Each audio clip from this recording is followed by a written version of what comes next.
Hello students, देखिए you visible spectroscopy में हम तक इलेक्ट्रॉनिक ट्रांजिशंस के बारे में पिछले वीडियो में बात कर चुके हैं। तो आज हमारा जो नेक्स्ट वीडियो होगा इसमें हम बात करेंगे क्रोमोफोर कंसेप्ट के बारे में। ये आप पढ़ेंगे यहाँ पर क्रोमोफोर कंसेप्ट। तो देखिए क्रोमोफोर कंसेप्ट को आप कैसे समझ सकते हो। क्रोम यहाँ पर जो क्रोम से मतलब है, क्रोम मीन्स मतलब क्या हुआ आपका कलर से मतलब हो गया, ठीक है, ये कलर होता है। और फोर मीन्स हो गया डोनेटिंग और इम्पार्टिंग भी कह सकते हो, मीन्स कलर देने वाला। तो कलर देने वाला मतलब क्या हुआ, क्रोमोफोर। तो देखिए अगर मान लीजिए आपका ये एक ऑर्गेनिक कंपाउंड है, ठीक है, ये आपका एक ऑर्गेनिक कंपाउंड है और इसके साथ, इस ऑर्गेनिक कंपाउंड के साथ कोई एक ऐसा ग्रुप जुड़ा हुआ है।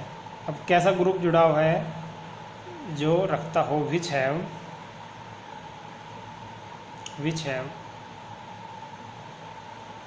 Multiple bonds, which have multiple bond means क्या, ये आपका क्या हुआ, ये आपका हुआ ऑर्गेनिक कंपाउंड। तो ऑर्गेनिक कंपाउंड के साथ कोई एक ऐसा ग्रुप जुड़ा हुआ है जो कि मल्टीपल बॉन्ड रखता है। जैसे कि एग्जांपल ले लीजिए, भी आप पढ़ते हैं नाइट्रो ग्रुप होता है जैसे, तो नाइट्रो ग्रुप में आपका मल्टीपल बॉन्ड होता है। आपका कार्बोनिल ग्रुप है, उसमें मल्टीपल बॉन्ड है। आपका एक बेंजीनोइड ग्रुप होता है, इसे कहते हैं बेंजीनोइड ग्रुप, ठीक है, बेंजीनोइड।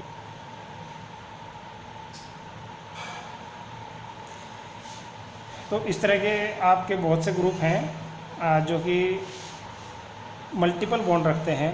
और मल्टीपल बॉन्ड रखते हैं तो वे ग्रुप हमेशा क्या होंगे, वे ग्रुप हमेशा होंगे क्रोमोफोर ग्रुप्स।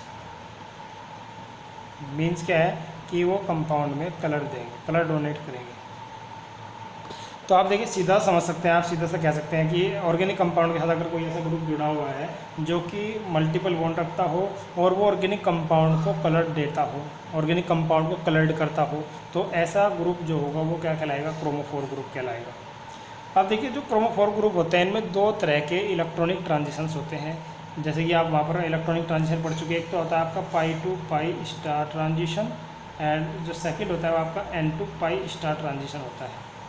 तो ये दो तरह के वहाँ पर ट्रांजिशन होते हैं। जो आपने पाई टू पाई स्टार ट्रांजिशन देखा था वो आपका एल्कीन, भैया एल्कीन को कैसे रिप्रेजेंट करोगे, आपका कार्बन डबल बॉन्ड कार्बन के केस में, या कार्बन ट्रिपल बॉन्ड कार्बन के केस में देखने को मिलता है। और जो N to pi star transition होता है ये आपका, जैसे कि आपका नाइट्रो ग्रुप हो गया, ठीक है, NO2 ग्रुप हो गया, या कार्बोनिल ग्रुप हो गया, CO ग्रुप।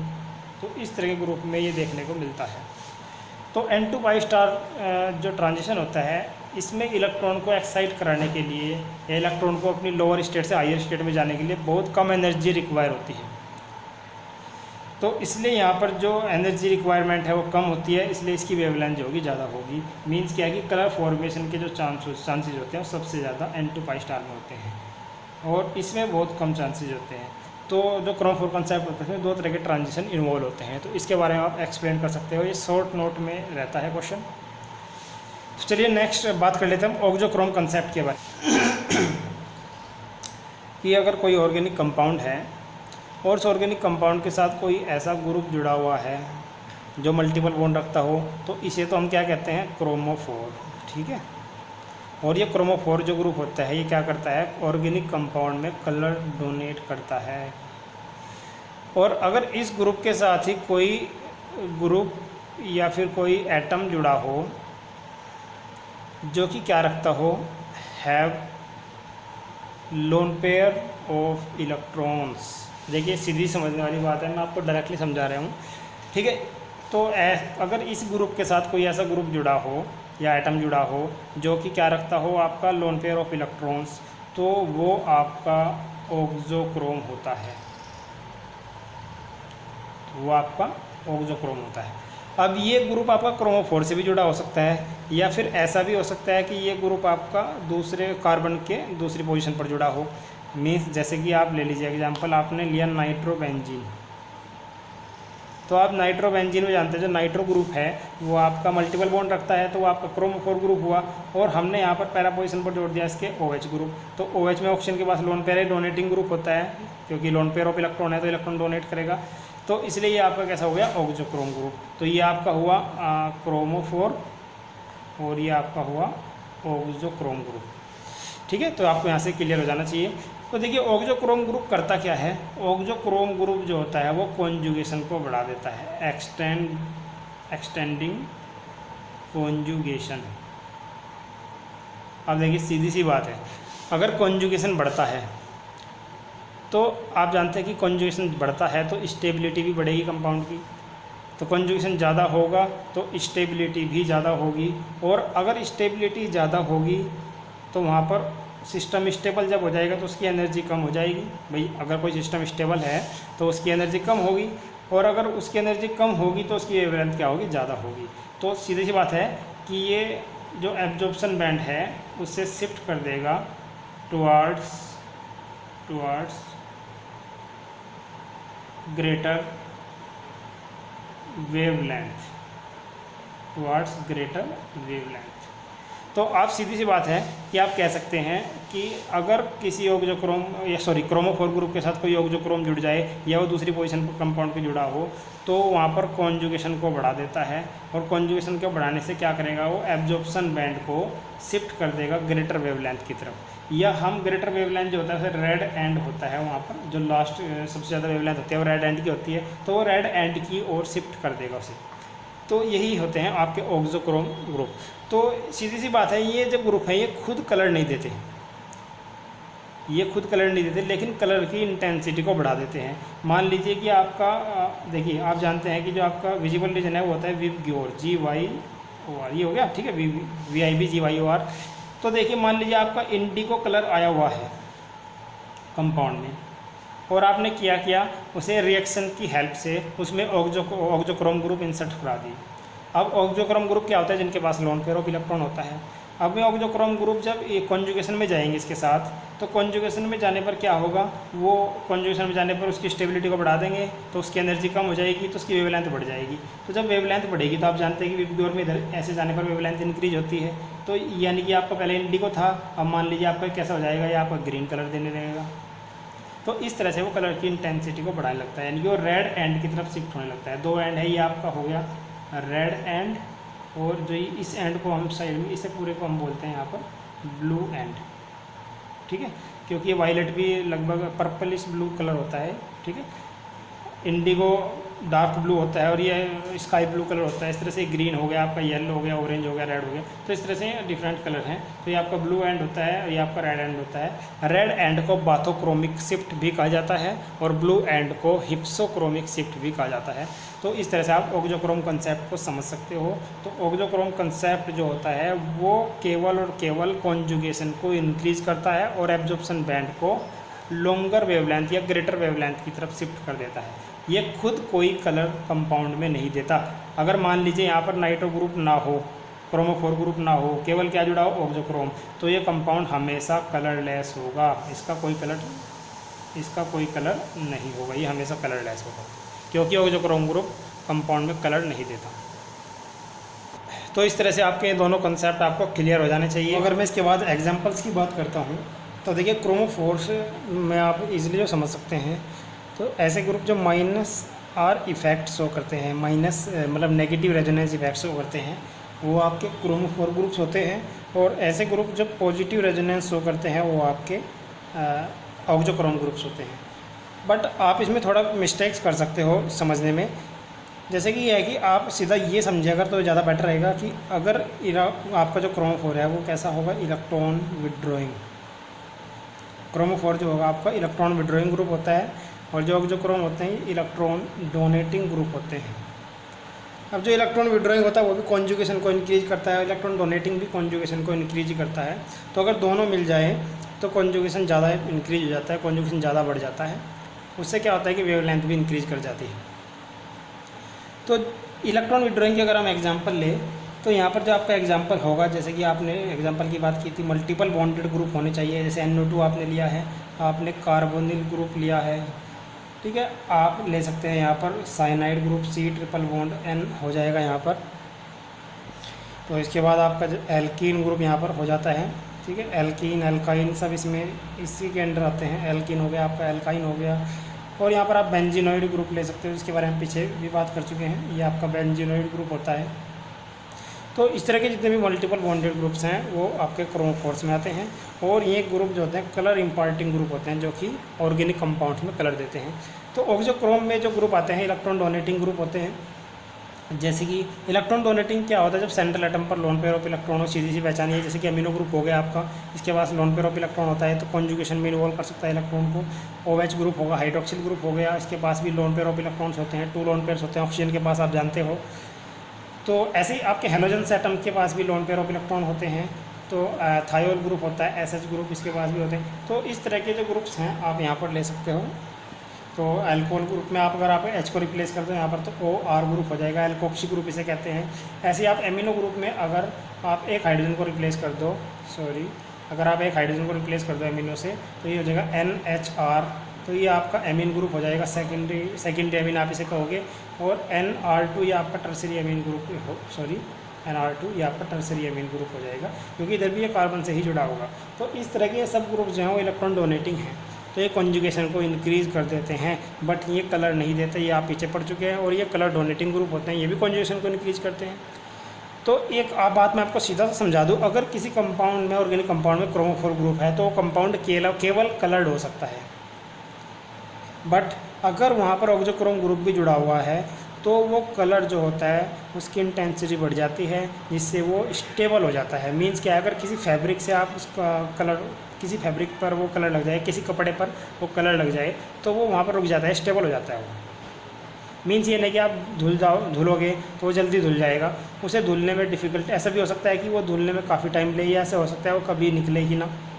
तो वो डिपेंड करता है कि कितनी स्टेबिलिटी वहाँ पर उस मॉलिक्यूल को मिली है।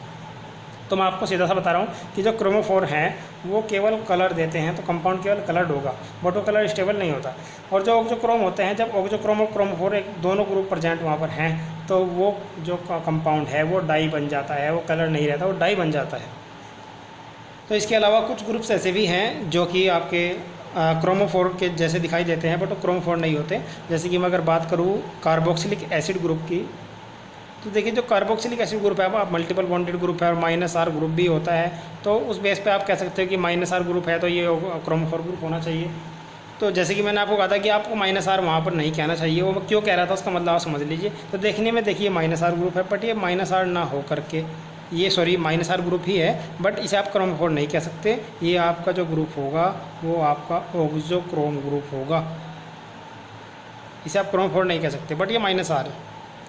लेकिन आप इसे समझोगे कैसे कि आप इसे क्रोमोफोर क्यों नहीं कह सकते, आपने इसे ऑक्सोक्रोम कहा क्यों? तो ज़रा देखिए, आप कार्बोनिल ग्रुप को देख रहे हैं तो इसकी तो इलेक्ट्रॉन विड्रॉइंग नेचर होती है, बट इसके साथ जो हाइड्रोक्सिल ग्रुप जुड़ा हुआ है उसमें ऑक्सीजन एटम के पास लोन पेयर ऑफ इलेक्ट्रॉन है, और ये लोन पेयर जैसे साथ कॉन्जुगेशन में भी हैं। इसका मतलब क्या है, lone pair of electron donate कर रहा है।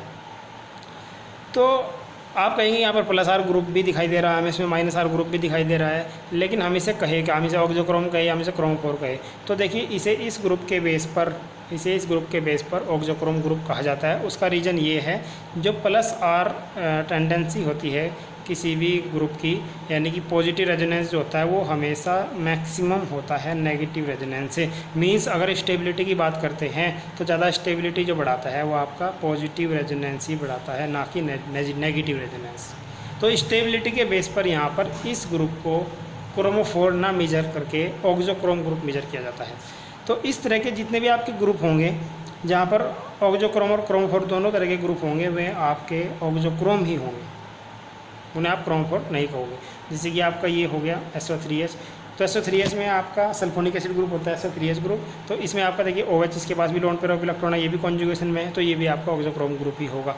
तो इसे आप आसानी से समझ सकते हो, इसमें कोई प्रॉब्लम आपको नहीं होनी चाहिए। तो इसे आप ऑक्सोक्रोम ग्रुप में लिखोगे, ना कि क्रोमोफोर में। तो इसके बाद जो इम्पोर्टेंट टॉपिक इसमें आता है वो आता है इंटेंसिटी शिफ्ट। तो चलिए इसके बारे में बात कर लेते हैं।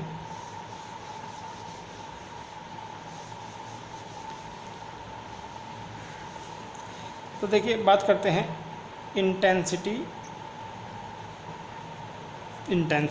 शिफ्ट्स। इंटेंसिटी शिफ्ट्स या फिर इसे एब्जॉर्प्शन शिफ्ट भी कह सकते हो, या फिर इन्हें हम स्पेक्ट्रोस्कोपिक शिफ्ट भी कहते हैं, स्पेक्ट्रोस्कोपिक शिफ्ट्स, एब्जॉर्प्शन शिफ्ट्स भी आप इन्हें कह सकते हो। तो देखिए ज़रा इसे एक डायग्राम की हेल्प से हम कैसे समझ लेते हैं। एक फिगर बना लेंगे इसकी और उसकी हेल्प से हम इसे समझ सकते हैं आसानी से।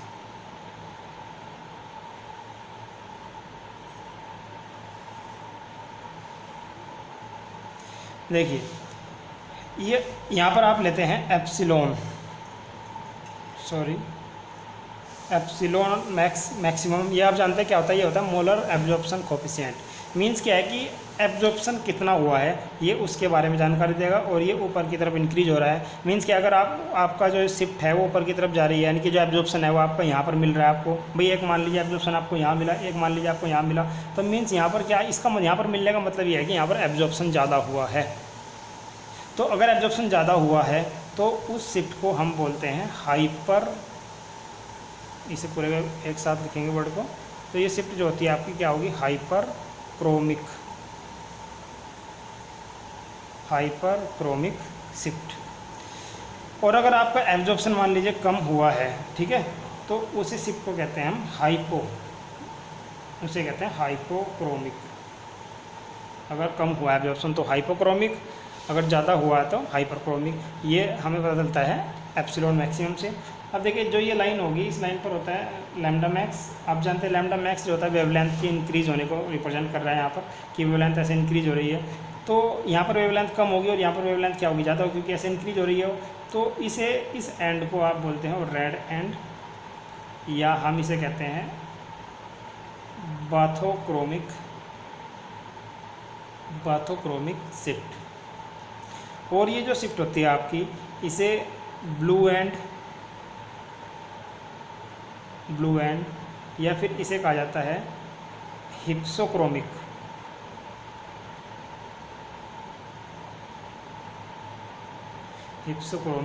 शिफ्ट। तो आपका सीधी सी बात आप समझिए, 4 तरह की आपकी शिफ्ट हैं। इन 4 शिफ्ट्स को आपको एक्सप्लेन करना होता है। तो जैसे कि आप फर्स्टली एक्सप्लेन कर रहे हो हिप्सोक्रोमिक शिफ्ट को, तो आप इसके बारे में क्या कहोगे, तो आप कहोगे हिप्सोक्रोमिक शिफ्ट क्या होता है, जब एब्जॉर्प्शन बैंड जो होता है वो शॉर्टर वेवलेंथ पर या कम वेवलेंथ पर एब्जॉर्ब करता है, या कम वेवलेंथ पर शिफ्ट होता है, ऐसे कह सकते हो। जब आपका एब्जॉर्प्शन बैंड कम वेवलेंथ पर शिफ्ट होता है तो वो आपकी जो शिफ्ट है वो कहलाती है हिप्सोक्रोमिक शिफ्ट। और जब जब मॉलिक्यूल जो है वो लॉन्गर वेवलेंथ पर एब्जॉर्ब करता है तो एब्जॉर्प्शन बैंड जो होता है रेड एंड की तरफ शिफ्ट होता है, जिसे हम बाथोक्रोमिक शिफ्ट कहते हैं।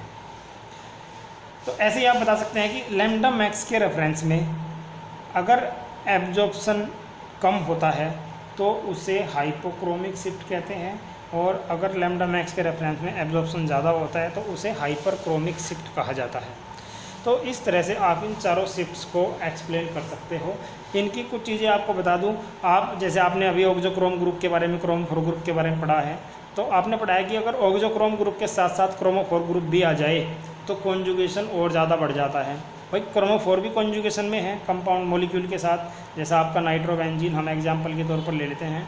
तो नाइट्रो ग्रुप जो होता है वो क्रोमोफोर ग्रुप होता है, लेकिन आप जानते हैं क्रोमोफोर ग्रुप जो होता है वो बेंजीन के साथ कॉन्जुगेशन में होता है, और जहाँ कॉन्जुगेशन होता है वहाँ पर स्टेबिलिटी इंक्रीज कर जाती है, और स्टेबिलिटी इंक्रीज कर जाएगी तो मॉलिक्यूल की एनर्जी कम हो जाएगी, और मॉलिक्यूल की एनर्जी कम होगी तो उसकी वेवलेंथ ज़्यादा होगी, मीन्स क्या है वो लॉन्गर वेवलेंथ पर शिफ्ट करेगा।